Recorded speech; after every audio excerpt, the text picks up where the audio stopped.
Hey everyone, welcome to the Unglued Sourdough Workshop. And this is Blaine Boer here, part of the Unglued crew, but also leading the Sourdough Workshop on Saturday after Viking Yoga. This is a video just to kind of orient you to the kit that you received for the workshop and get you set up Friday so that by the time Saturday rolls around, you'll be good to go for the workshop. So you should have by now hopefully received a kit in the mail, and the kit has three components to it. First, you have a big bag, and this is full of half bread flour and half whole wheat flour, already measured out and ready to go. 500 grams. It's actually 450 grams. I'll explain that in a second, but perfect for bread. And this is your whole wheat that you're going to use to feed your starter. So you've got 100 grams measured out to feed your starter, the first feeding, and you have 450 grams, about half and half bread flour and whole wheat in order to make your bread. You also have a third thing, that'll be your sourdough starter. I don't have any handy right now. I've got my little ceramic crock, but your starter will come in a mason jar, and you'll want to get that thing fed the morning before. So quick update on timeline. Friday morning, you'll want to feed your starter. Friday evening, we'll make some dough, and then Saturday morning at the workshop, we'll shape it. Saturday evening, you will bake your dough, or bake your bread. And so in order to feed your starter, nice and simple, you want to use 100 grams of flour and 100 grams of water. Turns out you've got the 100 grams of flour, so you just dump that right in here into your mason jar and mix it up with some water. If you don't have a scale, turns out half a cup is exactly 100 grams of water. So this whole thing, which is about a cup, not exactly a cup, that's why I don't like using the cups, but it's roughly a cup of flour, and then use half a cup of water, and mix that sucker up Friday morning so that by the time Friday evening rolls around, it'll be good to go and kind of, airy and gassy and, alive and ready to make bread. So Friday night is what the next step will be. And so we're gonna break this into two parts. So this is the first part, the second part will come after. And that's because we're gonna do what's called autolyse. And autolyse, or autolyze, is when we create the dough with the flour and the water, but we don't add the starter and salt until later. And so we're gonna wait about an hour, hopefully. Or you could maybe do 30 minutes, but the longer you go, the better. And so that's step one, and then step two, we'll come back and add the starter and salt. And so first, let's talk about the recipe. So you've got, here we go. At a base level, this is our recipe over here. 500 grams of flour, 400 grams of water, 10 grams of salt. And typically sourdough recipes are given with hydration. So this is considered to be an 80% hydration recipe. And that's basically because if you take the amount of flour, it's 80% by weight is how much water there is in this thing. Now, this doesn't account for the starter, right? Oh, and then the salt is usually 2% by weight. So 2% of 500, is 10 grams. So this doesn't account for the starter though. And so what we do is we take the 500 grams of flour and the 400 grams of water, and we're gonna use 100 grams of starter. So 100 grams of starter is made up of equal weight flour and water. And so that means we're going to contribute 50 grams of the flour, and 50 grams of the water is gonna come from the starter. So if you look over here, that means we're going to have instead, the 500 grams of flour turns into 450, which is what's in here. And then the 400 grams of water actually turns into 350 grams of water. And then you have 50 grams of water and 50 grams of flour coming from the starter to equal 100 grams of starter. And so that's how you make a sourdough recipe. And so if we were to break that out, we're gonna use 50% of our flour from bread flour and 50% from white whole wheat. You could also use regular whole wheat. I like the white whole wheat because it's a little bit finer and it adds a nice texture and nutritional value while still keeping it a little bit lighter. So our final recipe, you can see, we have our 250 grams of bread flour, 200 grams of white whole wheat, 350 grams of water, 10% or 10 grams of salt, 2% by weight, and 100 grams of the starter. And the reason these are a little different here is because our starter is actually 100% whole wheat. And so if you think about it, we want 500 grams total of flour, 250 grams to be whole wheat, 250 grams to be bread flour, but 50 of the whole wheat is already accounted for in the starter. So if you know, just a little bit of information on that. And so that's gonna be our recipe right there. I use this white whole wheat, Dakota made. I find it at Cashwise, woot woot. It's awesome. There's also, you know, this is kind of local, and you know, it's nice to get fresh flour, but it's super affordable, like $3 something for 5 pounds. And then I also do, you can also get regular whole wheat. That's pretty much interchangeable. You can also do King Arthur, any brand of, you know, of that. And then I just have the Dakota made bread flour as well. Again, King Arthur is also awesome.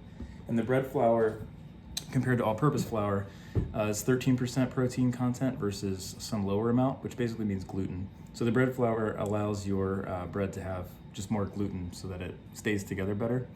Another quick note on that is if you want to do 100% bread flour, you totally can. Do the same ratio of everything. I would just knock about 10% off of the water.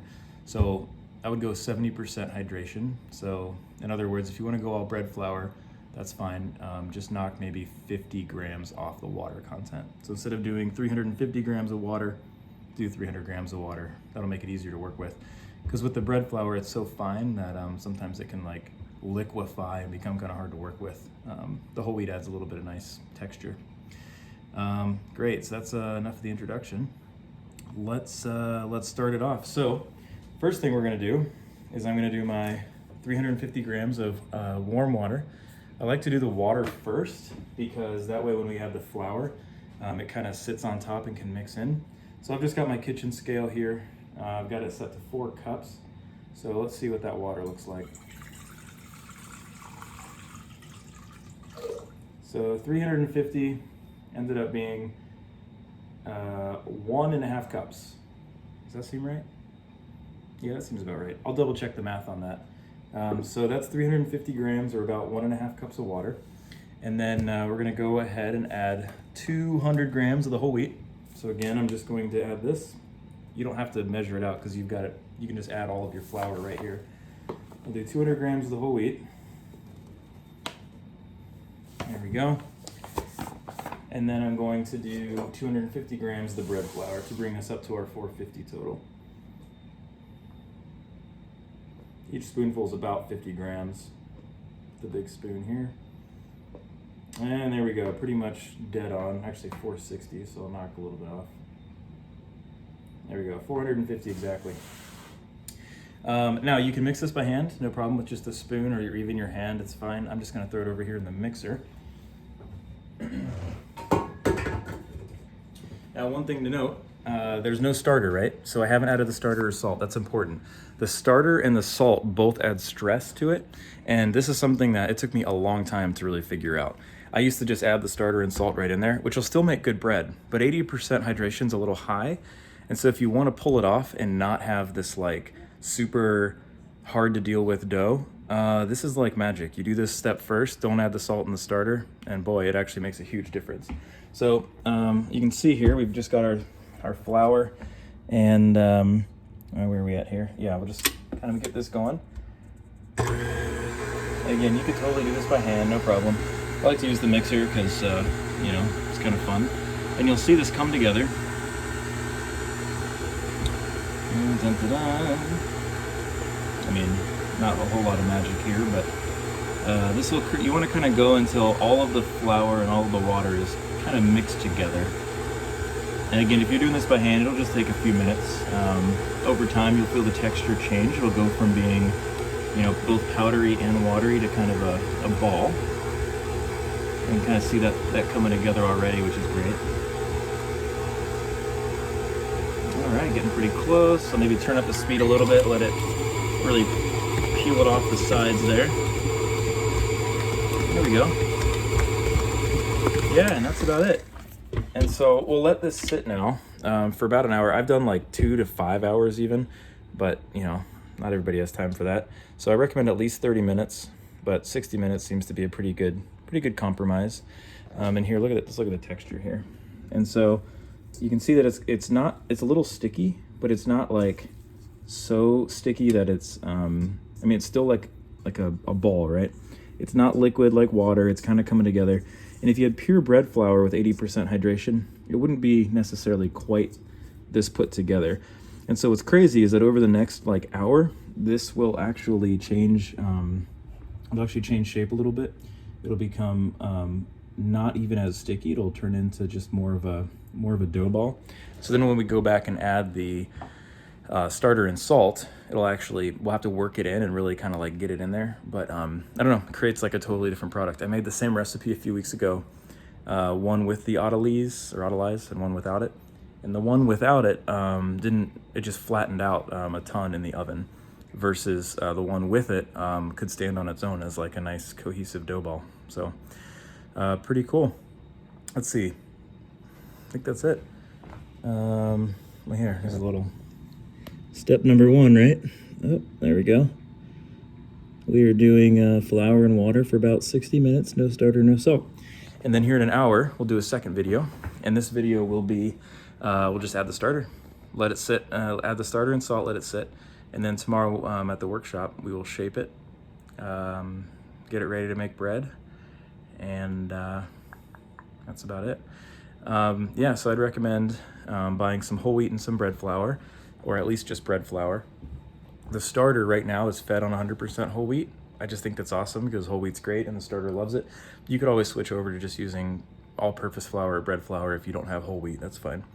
I like to feed the starter the same day before I'm gonna bake, and if it's been in the fridge for a while or kind of sleepy, I'll feed it the day before as well. But usually if you keep it in the fridge and feed it before you put it in the fridge, you really only need to really feed it twice before you want to bake with it. Once the day before, or the night before even, and once kind of the day of. So like if I want to bake, if I want to make bread Friday, I'll take my starter out Thursday evening, maybe feed it once, feed it again Friday morning, it's good to go.